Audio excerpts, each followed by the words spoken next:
여러분 안녕하십니까? 지금 현재 일본 언론들이 윤석열 대통령의 이번 미국 국빈 방문에 대해 가장 중요한 핵심 포인트가 무엇인지에 대해 거의 흥분하는 수준의 기사들을 쏟아내고 있습니다. 그 중에서도 일본 언론들이 윤석열 대통령의 이번 일본 방문에 대해 한미일 관계가 이렇게까지 빠르게 강화된 적은 없다라며, 나아가 일본 언론들이 강조하는 부분은 지금 현재 상태로만 가면 한일 관계 과정은 초고속으로 가까워질 수밖에 없다라고 강조하고 있습니다. 나아가 기시다 후미오 일본 총리가 이제 5월 초에 대한민국을 방문한다라고 하지요. 일본이 드디어 문재인 전 정권에서 규제를 했던 수출 규제 풀었습니다. 아시는 바와 같이 윤석열 대통령은 이미 대통령 후보 시절에 뭐라고 강조했습니까? 앞으로 대통령이 되면 한일 관계를 김대중 오부치 선언을 계승을 하며 1998년 한일 관계에 꽃을 피웠던 그 시대로 되돌아가겠다라고 이미 이야기를 했지요. 그래서 윤석열 대통령이 이번에 일본에 가기 전에 과감하게 진영공 문제를 풀지 않았습니까? 자, 일본 언론들이 흥분을 하면서 윤석열 대통령의 이 하버드 대학에 관련된 소식을 왜 전하겠습니까? 윤석열 대통령이 하버드 대학 이 연설 이후에 이 질의응답을 가졌는데, 여기서 한국과 일본의 가장 좀 뭐라 그럴까, 안 좋은 상징이었던 화이트 리스트, 이 분류한 데 대해 이런 식으로 양국 관계가 변해가는 것, 윤석열 대통령은 이렇게 하나하나씩 가면 안 될 게 없다라는 발언을 일본의 언론들이 탑으로 걸어놓고 윤석열 대통령의 진정성 있는 보스턴 하버드대 케네디 스쿨 연설이었다라고 강조하고 있습니다. 당시에 윤석열 대통령은 한일 관계 개선을 우리 정부가 먼저 시작했지만 일본 정부가 호응하지 않는다고 많은 지적들을 하고 있는 건 내가 알고 있다. 그런데 오늘 아침 보스턴에서 일어나 보니 일본이 한국을 화이트리스트에서 전격 복귀시키는 결정을 했다고 들었다라며, 윤석열 대통령은 내전이 벌어진 그 아프리카 수단에서 진행된 일본인 구출에 대해서도 소상하게 이야기를 했죠. 윤석열 대통령은 대피 과정에 또 한국 대사관과 일본 대사관이 서로 협력을 해 우리 버스에 여러 일본인들을 태워서 수단을 빠져나왔다라고 한 부분도 일본 언론들은 소상하게 전하고 있습니다. 이때 난리가 났었죠. 한국 언론들에도 우리 대한민국의 한국군들이 일본인들을 구출했다라는 소식이 나온 이후에 일본의 기시다 총리뿐이 아니라 일본의 이 고위급 장관들도 우리 한국 정부에 얼마나 감사함을 표했었습니까? 자, 그러면서 윤석열 대통령의 발언을 일본 언론들이 어떻게 정리하고 있느냐. 윤석열 대통령은 이런 것도 벌써 몇 달 전이어도 전혀 생각할 수 없는 일, 지금 벌어지고 있는 것이고 많은 변화가 있을 것으로 윤석열 대통령은 믿는다라며,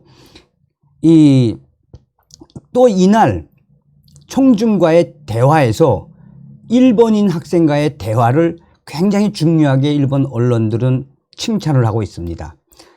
자, 총중과의 대담에서는 한 일본 출신 케네디 스쿨 학생이 한일 관계 개선에 대해 언급하며 윤석열 대통령에게 감사하게 생각하고 있다라고 이야기를 한 이후에 한국어로 감사합니다 라고 말하기도 했다라고 일본 언론들이 강조하고 있습니다. 그러니까 일본 출신 케네디 스쿨 유학 학생이 얼마나 감사하면 윤석열 대통령에게 감사합니다 라는 부분들을 일본 언론들이 그야말로 열정의 그 표현을 써가며 흥분을 하면서 기사를 냈겠습니까? 그러면서 이 학생은 앞으로 한국 정권이나 일본 내각의 교체가 이루어져도 한일 관계가 불가역적으로 개선될 수 있겠나라고 또 물었는데, 여기에도 윤석열 대통령은 정말 기가 막히게 발언을 했죠.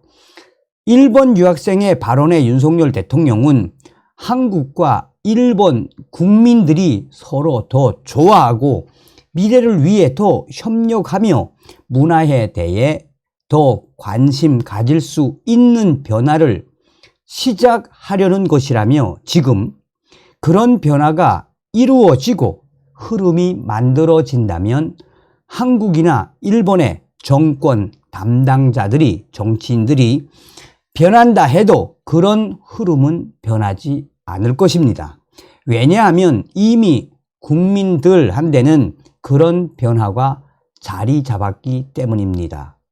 라고 한 진정성 있는 이 발언에 대해 일본 언론들이 소상하게 전하고 있습니다. 자, 윤석열 대통령의 이러한 진정성 있는 일본과의 한일 관계 개선의 초고속 이 진정성, 일본 언론들이 지금 현재 한일 관계 이대로 가면 정말 빨리 가까워질 수밖에 없다라고 예측 아닌 예측을 하고 있는 본질은 무엇입니까? 그것은 바로 기시다 후미오 일본 총리가 5월 초에 서울에서 재차 정상회담을 추진하고 있는 그 정황들이 지금 계속해서 나오고 있습니다. 자, 한일 정상은 지난달 16일 도쿄에서 이 정상회담을 했지요. 한 달여 만에 또 만납니다. 특히 이번 정상회담은 기시다 후미오 일본 총리의 방한 형식이다라며, 일본 총리의 방한은 2018년 2월 평창 겨울올림픽 개회식에 참석했던 당시에 아베 신조 당시 총리 이후에 5년 만에 기시다 후미오 총리가 온다는 거 아니겠습니까? 일본 상황에 정통한 외교 소식통에 따르면 일본 정부는 기시다 총리가 아프리카 4개국과 싱가포르 순방 일정이 끝나는 5월 5일 이후 대한민국을 방한하는 일정을 검토하고 있다라고 전하고 있습니다. 그러면서 이 기시다 총리의 방한은 지난달 윤석열 대통령의 일본 방문에 대한 답방 성격을 지닌다라며, 기시다 총리는 당시 윤석열 대통령과의 정상회담을 마친 뒤 이번에는 내가 한국을 가야 한다, 한일 관계를 소중히 하고 싶다라는 뜻을 밝히기도 했다라고 전하고 있습니다. 이미 윤석열 대통령은 이제 5월 19일부터 일본 히로시마에서 열리는 G7 주요 7개국 정상회의에 초청된 상태 아닙니까? 기시다 총리의 당시 약속이 이루어지기 위해서는 G7 정상회의 전에 기시다 총리의 방안이 이루어져야 하는데 무조건 오겠죠. 지금 현재 한미 정상회담으로 점점점 한미일 3개국의 가치연대가 강화되고 있다라고 일본 소식통들은 강조하고 있습니다. 자, 이런 속에 정상회담 직후가 한미 정상회담 직후인 지난 28일 일본 경제산업성이 한국을 화이트 리스트 수출 심사 우대국에서 제외했던 조치를 취소한다라고 밝히며, 2019년 한국과 일본이 서로 화이트 리스트에서 배제하며 격화했던 당시에 한일 관계 경색의 사실상의 종지부가 찍혔습니다. 이게 바로 대통령 하나 바뀌었는데 한일 관계 얼마나 급속도로 빨라지고 있다는 겁니까? 그러니 문재인 주사파 정권 5년 동안 반일을 부르짖으며 북괴와 반일의 그 괴를 함께하지 않았습니까? 윤석열 대통령 바뀐 이 상황에 지금 한미일 관계가 얼마나 강화되고 있으며 일본과의 관계 얼마나 더 가까워지고 있습니까? 이게 바로 우리가 대통령을 잘 뽑았기 때문입니다. 다시 한번 윤석열 대통령을 뽑아주신 모든 분들께 가열차게 멸공. 다음 시간에 뵙겠습니다.